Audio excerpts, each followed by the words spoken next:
Bapak Ibu yang terkasih dalam Kristus, para pencinta mutiara sabda Allah, kabar baik ya. Permenungan hari ini diambil dari Injil Lukas bab 14 ayat 12 sampai 14. Kita mulai dengan tanda kemenangan Kristus dalam nama Bapa dan Putra dan Roh Kudus. Amin. Inilah Injil Lukas bab 14 ayat 12 sampai 14.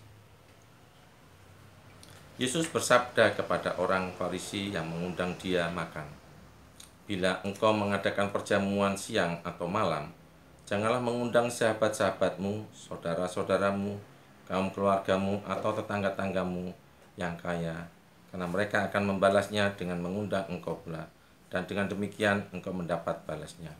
Tetapi bila engkau mengadakan perjamuan, undanglah orang-orang miskin, cacat, lumpuh, dan buta, maka engkau akan berbahagia karena mereka tidak mempunyai apa-apa untuk membalas engkau, sebab engkau akan mendapat balasnya pada hari kebangkitan orang-orang benar." Demikianlah Injil Tuhan. Terpujilah Kristus. Bapak Ibu yang terkasih dalam Kristus, firman hari ini memberi pengajaran kepada kita bahwa sang pengundang sesungguhnya telah mengalami semacam kerugian karena hanya mengundang saudara, sahabat, tetangga-tetangga, keluarga yang kaya.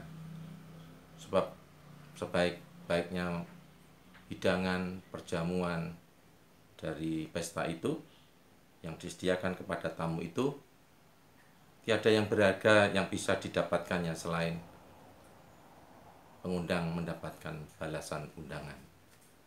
Padahal jika si pengundang mengundang orang miskin, orang cacat, orang lumpuh, orang yang tersingkir, betapa bahagianya mereka mendapat undangan itu. Dan mereka tidak bisa membalas undangan dari si pengundang. Dan yang lebih penting dan berharga adalah bahwa si pengundang telah berbuat sesuatu yang besar bagi keselamatan jiwanya.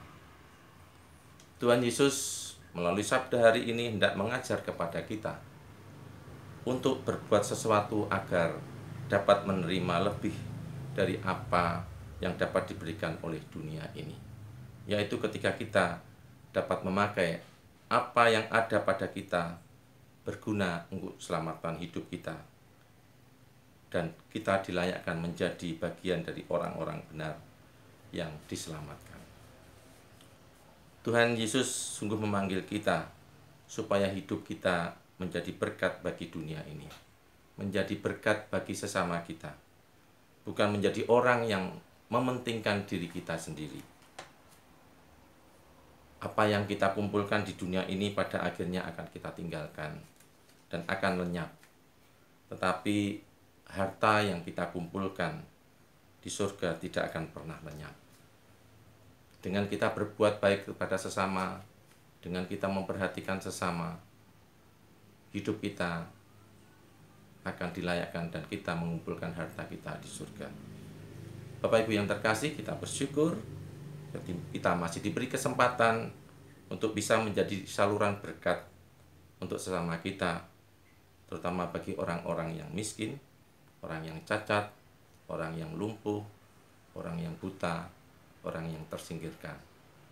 Mari kita mohon kekuatan dan bimbingan Roh Kudus agar kita semakin hari semakin bisa melakukan apa yang menjadi firman Tuhan, sehingga hidup kita semakin benar dan semakin baik di hadapan Allah dan di hadapan sesama kita.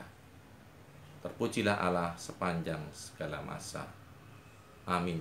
Berkah dalam nama Bapa dan Putra dan Roh Kudus. Amin.